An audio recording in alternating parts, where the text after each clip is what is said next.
já vimos que se tivermos uma série de potências com expoentes não negativos, que a região de convergência dela é um disco centrado no ponto que usamos para as potências. E quando digo disco é num sentido um bocado vago. Porque assim, tanto pode ser o plano todo, como pode ser só o centro, um disco de raio zero, como não estamos a dizer nada sobre o que se passa com os pontos da fronteira. Ao raio desse disco é comum chamar o raio de convergência da série. Portanto, se o raio é zero, a série só converge no centro, e todas convergem. Se o raio é infinito, então quer dizer que a série converge em todos os pontos do plano. E se o raio for um número entre 0 e infinito, então a série converge no interior de um disco, não converge fora, e na fronteira pode acontecer várias coisas diferentes. Uma coisa que vamos ver é, se escolhermos uma margem de segurança para manter um afastamento da fronteira,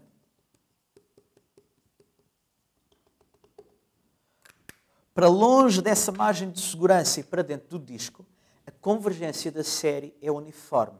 Isso ajuda-nos porque nos permite mostrar que a derivada e a primitiva da série podem ser calculadas termo a termo.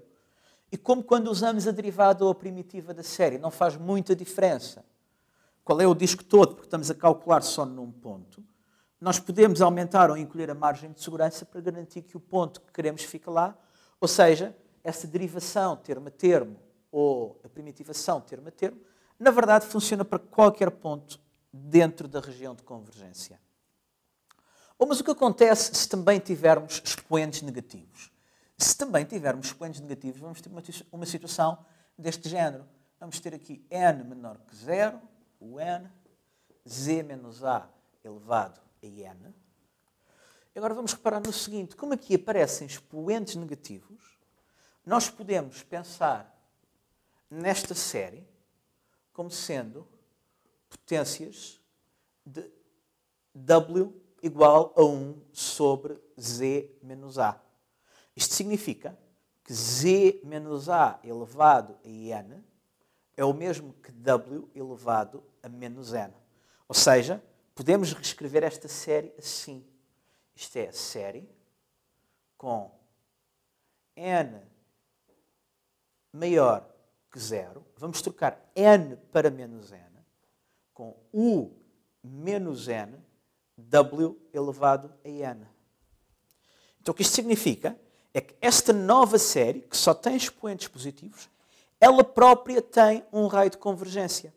E, portanto, esta série vai convergir desde que este w tenha módulo menor que o raio de convergência da nova série. Vamos chamar-lhe R minúsculo.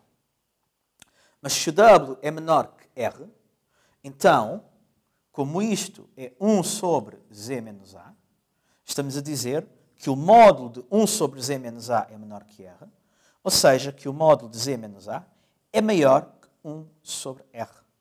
E, portanto, para aquela, vamos ter uma circunferência e vamos querer os pontos para fora dela.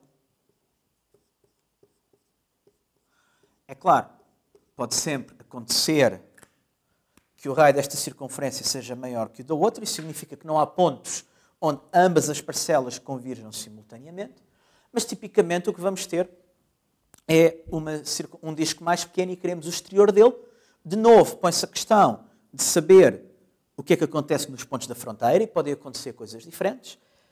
Se este R, o raio de convergência da série nos Ws, for infinito, então quer dizer que a região de convergência para estes é para os pontos em que o módulo é maior que 0, ou seja, a partir do momento em que aparecem expoentes negativos, fica sempre excluído o ponto no centro. Bom, mas, da mesma forma que podemos construir uma margem de segurança para a fronteira de fora, também podemos escolher uma margem de segurança para a fronteira de dentro, e se tivermos pontos que estão longe da zona de segurança da fronteira de fora e da zona de segurança da fronteira de dentro, entre as duas, então, nessa região assim definida, temos convergência uniforme de ambas as parcelas e, portanto, podemos fazer derivadas e primitivas termo a termo. Bom, podem aparecer mais variações desta combinação.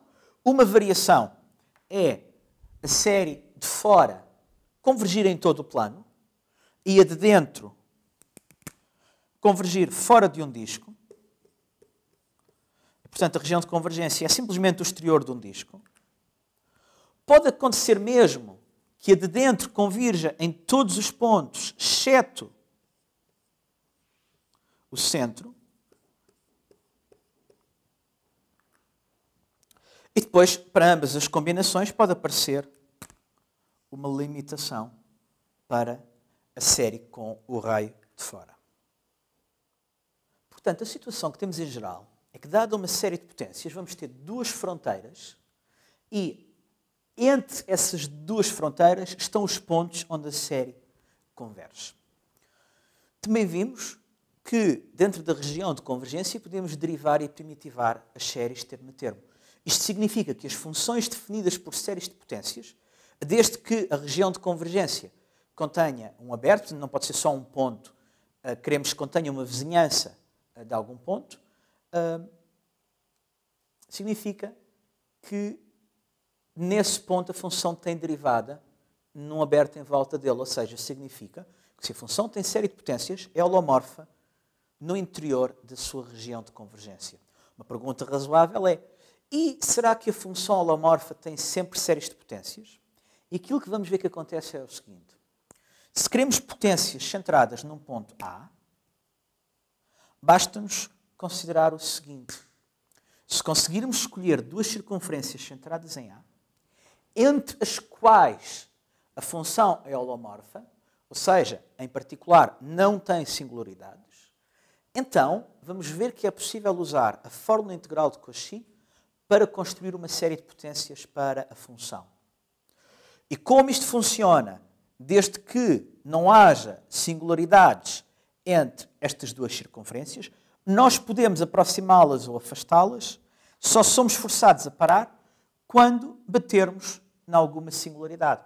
Ou seja, aquilo que vamos ver é que para funções holomorfas, se tivermos circunferências centradas num ponto, e entre essas circunferências não há singularidades, então realmente a função tem série de potências definida ou convergente entre essas circunferências e podemos escolher as circunferências de forma a serem tão afastadas quanto possível até tocarem na primeira singularidade, ou de um lado ou do outro. E, portanto, aquilo que acabamos, ou que vamos ver quando tivermos mostrado isto, é que de um lado as funções analíticas, aquelas que têm séries de potências nas vizinhanças de pontos, do outro as funções holomorfas, aquelas que são diferenciáveis nas vizinhanças de pontos, são, na verdade, as mesmas funções.